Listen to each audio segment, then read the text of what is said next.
All you need now is an iPhone, okay? Get an iPhone, walk down the street, have your buddy record you, open up a door, put a couple of bitches in the back, twerking or whatever, get some money, flash it, you know what I'm saying? Fan yourself with it, throw it in the air.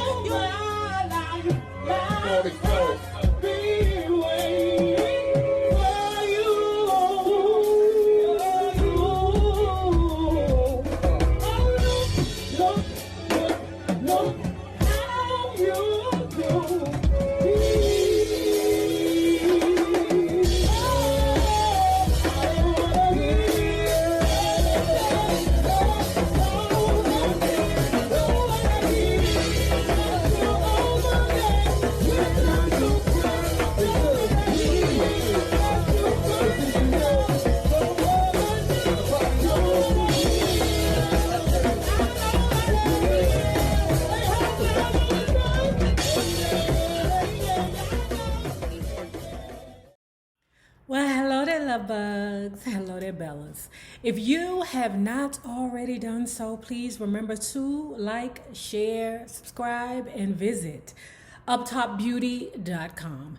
Today's accessory is the sequin turban. Ooh, I know you're like, Nay, how you get it to be so puffy like that? Girl, my hair in a whole bush under here. Like I said, you got to maneuver this turban the way that you like to move it. Okay, so that it can fit your face. And if you are not already a part of our book club, please remember to hit the Patreon link below and or the join button here on the YouTube. And for a small monthly fee of $5, you babies, yes, you can be privy to all the shenanigans before the YouTube gets it, if the YouTube gets it. Now, let's continue talking about brothers B.O. like George. Ain't that Funkin' kinda hard on you? I was reading the music papers like usual, and I saw an ad for 4 Funkadelic re-releases. Hardcore Jollies, One Nation Under the Groove, Uncle Jam Wants You, and Electric Spanking of War Babies. They were the Warner Brothers albums spanning from 1976 to 1981. But for some reason, they were coming out on Priority Records. I called Nene, who was surprised to hear that I was surprised. He said he had taken control of my masters on my behalf. Really? Really? How you gonna take control? But I ain't got no money, brother. I ain't seeing no money, Nene. Like, I'm saying to myself, like, these record executives have got to be Satans. Like, what kind of people live lavishly when you know that the people who have done the work are damn near homeless? What kind of serpent are you? Okay, Nene, I don't know. He got that shit on lock. But anyway, why weren't they still in Warner's vaults? I called Nene, who was surprised to hear that I was surprised. He said he had taken control of the masters on my behalf under his company, Tercer Mundo. The more he reminded me of the transfer, the less I remembered it. I felt that he was being dishonest, and Armin did too. They started to fight about the ownership of the masters. Really? In the midst of that period, I started work on a new album, Dope Dogs. At the risk of being taken down, taken apart, and taken away, I went back to the only powerful place I knew, funk. There was something big in there for me. An overarching idea about how a man who is on his last legs can renew himself through the creative process. That's when I started thinking back to Star Child, reviving the idea that artists came from somewhere else, that they were not of this earth. Not you. Not you, Georgie Pooh. You ain't from this earth. I don't think you still of this. I don't think you even on this earth. George, I'm happy that you're on this earth physically, but mentally, brother, oh no. The Priority re-release of the 4 last Funkadelic records back in 1993 had been such a shock, but it had only been the first shock. After a year or so with the records out, the label had profits and they needed to know where to pay them. Since Nene had sold them the records, they assumed that the checks should be directed to him. But they were all well aware of Armin's reputation for being litigious. A year after that, Armin tried to evict me from the farm. What, nigga? You say what? Now, let me tell you about this dirty dick Armin, right? Remember in like the 80s when George Clinton was at his worst when it came down to the crack BS, Armin had swooped in and said, look, I'm going to buy this farm for you and make sure that you can still own your farm, but I need you to pay me back. Remember when George Clinton was working with, I forgot who it was. Damn, I forgot who he was working with, but he was making some money. And the money he made went to the tax people, paying old debts. And one of the old debts was Armin, right? It was $100,000 that he needed to pay Armin back for saving his farm. In that time, Armin had illegally put the farm in his name, right? So he was trying to put George Clinton out of his house. How is Armin able to just go to the deed place, the court place, or whoever it is and say, look, deed court place, okay? Put this house in my name. Ain't nobody asking, well, where is the owner? Where is George Clinton? This say George Clinton on the deed. How you just going to come up and put it in his name? How you going to do that? Do you remember when he was with, I forgot the record label he was with? Was it Capitol? I don't know, right? But it was a guy that was there that'd be like, I am the genie in the lamp. I can make all your wishes come true. Okay, that was his job, to make all the wishes come true in the label, okay, or at the label, right? George Clinton dumbass was like, well, if you can make all the wishes come through, I like the powder. I drop acid from time to time. And the dude was like, no, Georgie Clinton, you got enough money to buy your own drugs. What else do you want? And he was like, you know what? I've always wanted a farm. I made a counterclaim to try to expose the illegal transfer of the title. During that case in Michigan, I looked into the paperwork from the 1984 bankruptcy hearing and really started to see the strategy behind creating false impressions that I was deep in debt. Man, that ninja was vicious enough so that it looked like he was doing George Clinton a favor by taking over the farm. He was, but brother, you didn't just pay it off and then got repaid. You took the farm and put it in your name. Wow, George Clinton was repaying you. TAPOAFOM didn't do much commercially. And I started to see that the record industry that we had grown up with and grown up in didn't exist anymore. You got that right. Well, the shenanigans still stay the same. The thievery still stays the damn same. Niggas still stealing money. Oh, wait. I take that back. Okay? Because now, in the time of YouTube and Spotify and all these other streaming places, the money goes directly to the performer. Okay? You don't need Thriller money to make a video no more. All you need now is an iPhone. Okay? Get an iPhone, walk down the street, have your buddy record you, open up a door, put a couple of bitches in the back, twerking or whatever, get some money, flash it, you know what I'm saying? Fan yourself with it, throw it in the air. You don't need to do all that no more. So that money is going straight to the creators, right? It's different. It's different now. Now, back then, when he was going through his issues, it was messed up. It was messed up. But now, these boys, man, when I tell you, like, I was surprised when Drake signed to a label. I was like, why would that nigga ever? They must have given Drake the ultimate. You hear me? The ultimate. 100%, magnanimous, splendiferous deal. I moved down to Tallahassee. I had no farm. I didn't have very much money. I set up a studio and kept recording, and the band kept touring. My main goal at that point, though, was to try to get control of my catalog from Armin. He was collecting on Parliament and Funkadelic, on solo material, and also on all the hip-hop payments for sampling. I refiled the suit I had lost in Michigan. Right at the start of that lawsuit, I pulled my new lawyers aside. Listen, I said, I know they're going to offer you lots of money to back down. If they offer you $5 million, take it and give me $1.5 million. As it turned out, he didn't do very much for us. We eventually lost the case.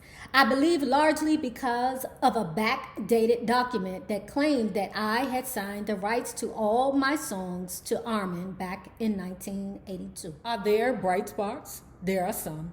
In 2005, we saw in the trades that 20 years had elapsed and that Capitol was getting ready to approach priority and acquire the masters of the 4 Funkadelic records that had been re-released. In 1993, more determined than ever to get my catalog back, I looked around for a lawyer who specialized in that kind of thing and found a man named Yale Lewis, who was based in Seattle and had represented lots of music world clients. The Jimi Hendrix estate, Buddy Holly's widow, Courtney Love.